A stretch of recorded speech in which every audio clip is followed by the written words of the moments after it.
Greetings and welcome to the December 3rd edition of Reading Through the Bible in a Year from Mighty Through God. Today I'm reading Daniel chapter 11, verse 2 through 35, 1 John chapter 3, verses 7 through 24, Psalm 122, verses 1 through 9, and Proverbs 29, verse 1. And today I'm reading from the New International Version. This section is titled, The Kings of the South and the North. Now then, I tell you the truth. 3 more kings will arise in Persia, and then a 4th, who will be far richer than all the others. When he has gained power by his wealth, he will stir up everyone against the kingdom of Greece. Then a mighty king will arise, who will rule with great power and do as he pleases. After he has arisen, his empire will be broken up and parceled out toward the 4 winds of heaven. It will not go to his descendants, nor will it have the power he exercised, because his empire will be uprooted and given to others. The king of the south will become strong, but one of his commanders will become even stronger than he, and will rule his own kingdom with great power. After some years, they will become allies. The daughter of the king of the south will go to the king of the north to make an alliance, but she will not retain her power, and he and his power will not last. In those days, she will be betrayed, together with her royal escort and her father and the one who supported her. One from her family line will arise to take her place. He will attack the forces of the king of the north and enter his fortress. He will fight against them and be victorious. He will also seize their gods, their metal images, and their valuable articles of silver and gold, and carry them off to Egypt. For some years, he will leave the king of the north alone. Then the king of the north will invade the realm of the king of the south, but will retreat to his own country. His sons will prepare for war and assemble a great army, which will sweep on like an irresistible flood and carry the battle as far as his fortress. Then the king of the south will march out in a rage and fight against the king of the north, who will raise a large army, but it will be defeated. When the army is carried off, the king of the south will be filled with pride and will slaughter many thousands. Yet he will not remain triumphant, for the king of the north will muster another army, larger than the first, and after several years he will advance with a huge army fully equipped. In those times many will rise against the king of the south. Those who are violent among your own people will rebel in fulfillment of the vision, but without success. Then the king of the north will come and build up siege ramps, and will capture a fortified city. The forces of the south will be powerless to resist. Even their best troops will not have the strength to stand. The invader will do as he pleases. No one will be able to stand against him. He will establish himself in the beautiful land and will have the power to destroy it. He will determine to come with the might of his entire kingdom and will make an alliance with the king of the south, and he will give him a daughter in marriage in order to overthrow the kingdom, but his plans will not succeed or help him.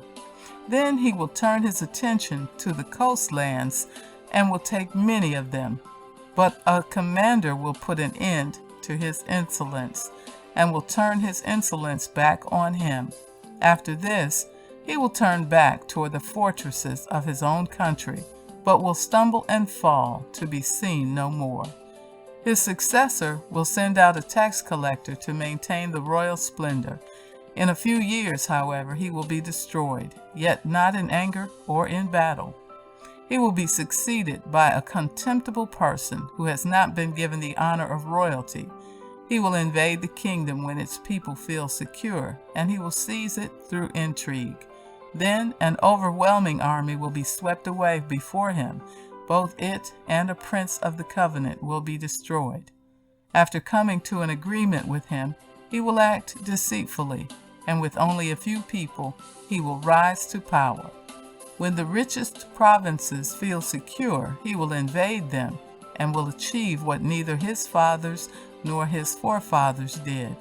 He will distribute plunder, loot, and wealth among his followers. He will plot the overthrow of fortresses, but only for a time. With a large army, he will stir up his strength and courage against the king of the south. The king of the south will wage war with a large and very powerful army, but he will not be able to stand because of the plots devised against him.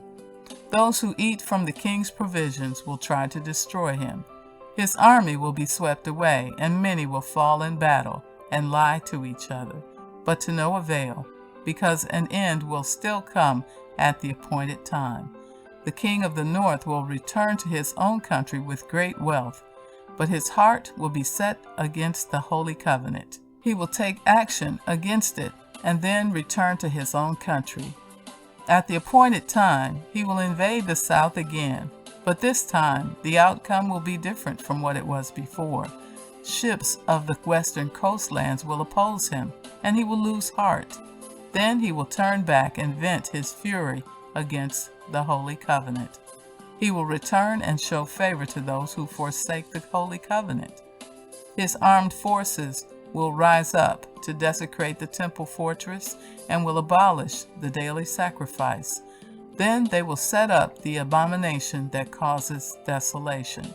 With flattery he will corrupt those who have violated the covenant, but the people who know their God will firmly resist him.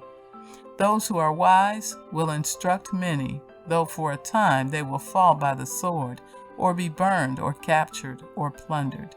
When they fall, they will receive a little help, and many who are not sincere will join them.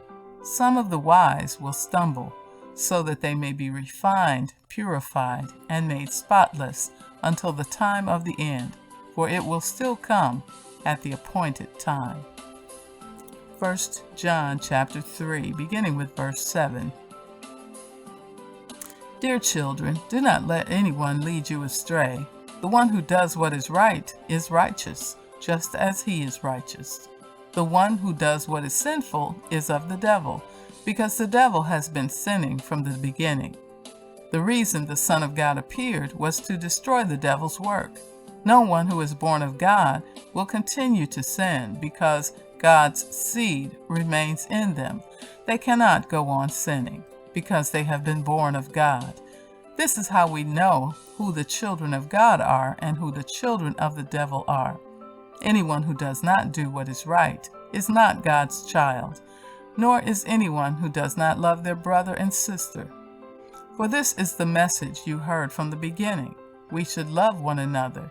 Do not be like Cain, who belonged to the evil one and murdered his brother.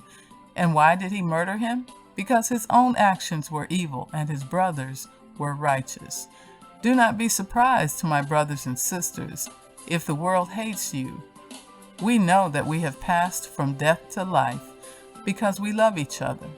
Anyone who does not love remains in death.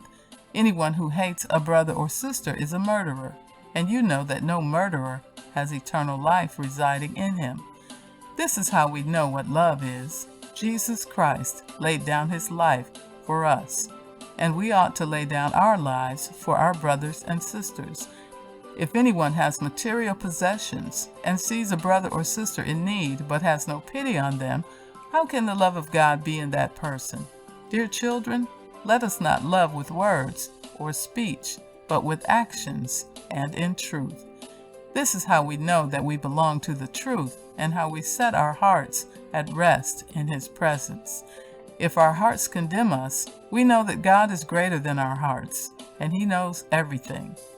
Dear friends, if our hearts do not condemn us, we have confidence before God and receive from him anything we ask, because we keep his commands and do what pleases him.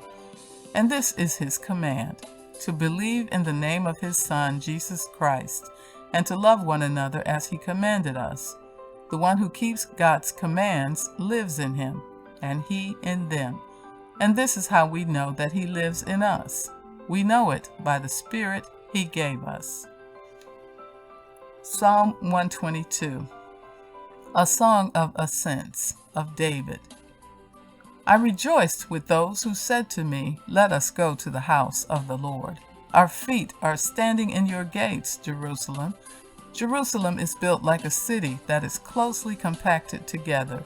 That is where the tribes go up, the tribes of the Lord, to praise the name of the Lord according to the statute given to Israel. There stand the thrones for judgment, the thrones of the house of David. Pray for the peace of Jerusalem. May those who love you be secure. May there be peace within your walls and security within your citadels. For the sake of my family and friends, I will say, peace be within you. For the sake of the house of the Lord our God, I will seek your prosperity. Proverbs 29, verse 1.